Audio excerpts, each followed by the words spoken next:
I want to make a game, and it's about time that I started diving a little deeper into that. I've already talked about getting started with the engine and the idea and a little bit of the programming, but what I haven't really talked about in detail yet is the game that I'm making. Which, we're 2 episodes and an intro in, so I feel like I should probably start talking about that.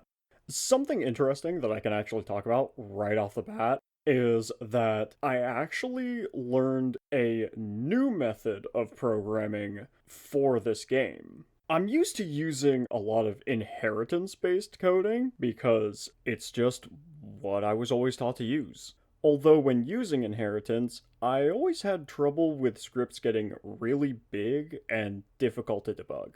Before I started this project, though, I had recently learned about a different method of programming called composition coding, which is basically just the idea of breaking up the different functionalities of the game into their own individual scripts, which makes it a lot easier to reuse functionality as well as keep things clean and organized.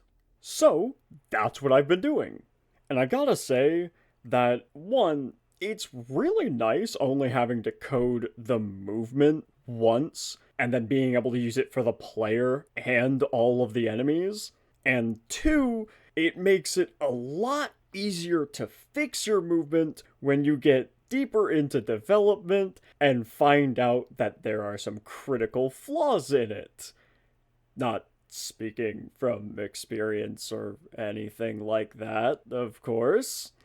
But yeah, basically what that means is that I have a ton of these scripts that are listed as components, and each of them perform some basic function that I can either put in the game world or attach to an entity or another node or something so that it can do whatever that component does. And I gotta say, as a coder, it's been kinda awesome being able to do that.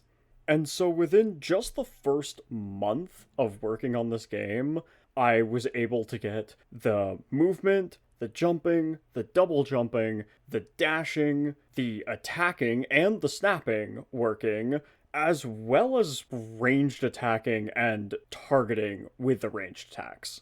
Which also means, as part of that, I got health working for all of the characters, and a hitbox and hurtbox system for dynamically sending and receiving attacks. Which, the way that works is I have an attack resource that's kind of like a template, and it'll hold all the details of the attack. So, like the damage, the range, and how well it scales with the power built up from attacking with the opposite weapon. And then I can give that attack to a hitbox, and whenever it collides with a hurtbox, it will give the hurtbox that attack. From there, the hurtbox will tell whatever enemy or the player that it's attached to the details of that attack, and that entity can take the damage and such accordingly.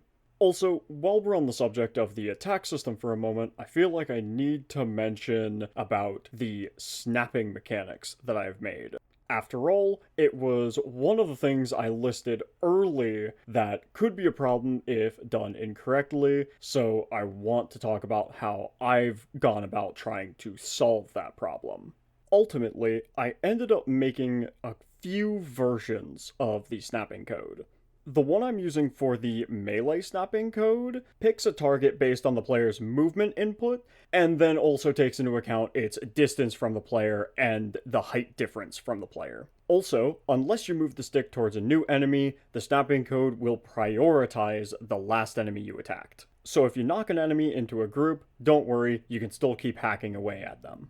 And actually, while the range targeting was also originally built to use the player's movement as well, it became pretty clear pretty fast that targeting based on the camera was going to work better. Luckily, Godot has nodes both for figuring out if an enemy is actually on the screen, as well as figuring out where their location is relative to the screen itself, so getting the range targeting working wasn't actually that hard. Next time, I'll talk a bit more about the enemies and this neat little stagger mechanic that I made for them. But for right now, I gotta get back to tweaking the heavy attacks for the player. I just finished some adjustments to the player's movement to give them a bit more momentum and make everything feel a bit more fun, but there's still some tweaks I have left to do to the player's attacks regarding that new movement. So, I hope to see you in the next video, and as always, I will leave the rest of this outro to the professional.